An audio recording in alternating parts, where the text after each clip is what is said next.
Tidak benar mengatakan khilafah itu adalah akan membawa bencana. Khilafah itu justru akan membawa maslahat. Ketika Imam Ibnu Katsir menafsirkan firman Allah Subhanahu wa taala, wa qur rabbi adkhilni mudkhala sidqi wa akhrijni mukhraja sidqi waj'alni min ladunka sultanan nasira.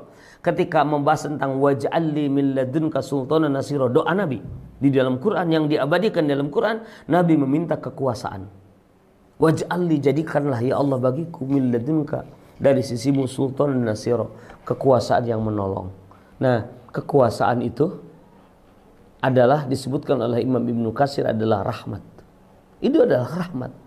Beliau menyebutkan bahwa aliman Nabi, Nabi tahu an la taqata lahu bihadzal amri illa bisultan. Beliau tidak akan memiliki kekuatan untuk menegakkan agama Allah ini illa bisultan, kecuali dengan kekuasaan. Fasa'ala sultanan nasiran li kitabillah. Kemudian beliau meminta kepada Allah kekuasaan yang akan bisa menolong kitab Allah. Wali faraidillah, wali hududillah, wali iqamati dinillah. Kekuasaan yang akan menolong faraid, kewajiban-kewajiban yang telah Allah tetapkan. Wali hududillah, kekuasaan yang akan membantu menolong untuk menegakkan hudud-hudud, hukum-hukum yang telah Allah tetapkan. Wali iqamati dinillah, kekuasaan yang akan menolong untuk menegakkan agama Allah. Kenapa? Fa inna sultana ja'alahullah rahmatan baina adhuri ibadi, karena kekuasaan itu telah dijadikan oleh Allah sebagai rahmat. Lihat, bukan bencana, kekuasaan, rahmat yang telah Allah jadikan di antara hambanya. Kekuasaan umat Islam itu apa? Setelah Nabi, khilafah. Abu Bakar, dia seorang khalifah, memimpin kekhilafahan. Umar seorang khalifah, memimpin kekhilafahan. Utsman, Ali, apakah kita akan mengatakan bahwa ide khilafah yang diterapkan oleh Sayyidina Abu Bakar, Umar, Utsman, Ali membawa bencana?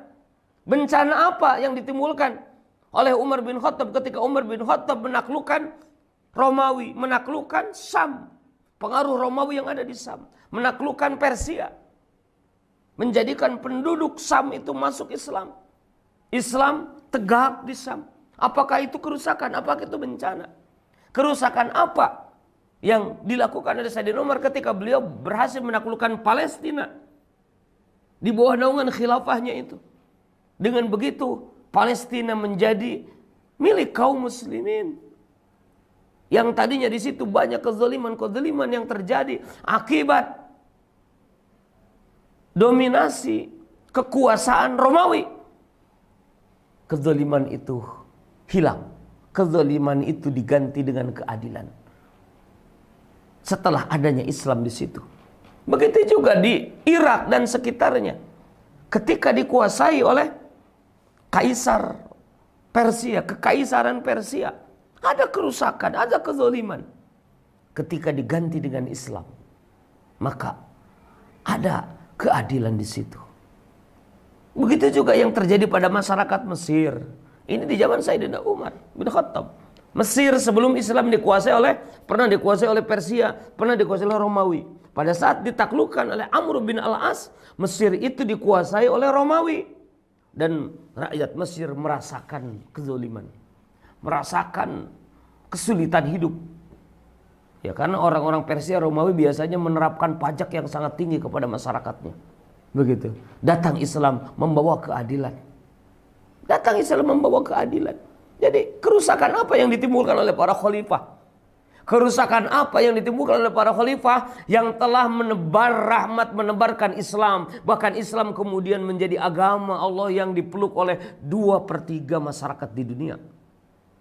Begitu. Kerusakan apa? Gak ada kerusakan. Gitu. Kalau ada penyimpangan di mana-mana, penyimpangan itu manusiawi. Ada yang salah di mana-mana, itu bisa terjadi. Di dalam Islam bisa ada kesalahan, di dalam kufur juga bisa ada kesalahan. Karena itu ini aneh. Kalau ada orang Islam lebih menonjolkan aspek buruk yang terjadi di dalam sejarah daripada aspek baiknya. Bagaimanapun meski di dalam khilafah itu ada kesalahan, ada beberapa penyimpangan, tapi wallahi demi Allah, khilafah itu bagaimanapun lebih banyak kebaikannya daripada keburukannya.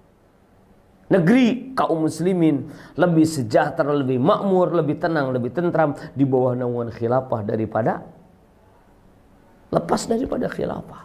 Gitu. Turki ketika di masa khilafah menjadi negara adidaya di dunia. 600 tahun itu kekhilafahan di Turki itu. 6 abad. Luar biasa. Begitu. Sangat panjang.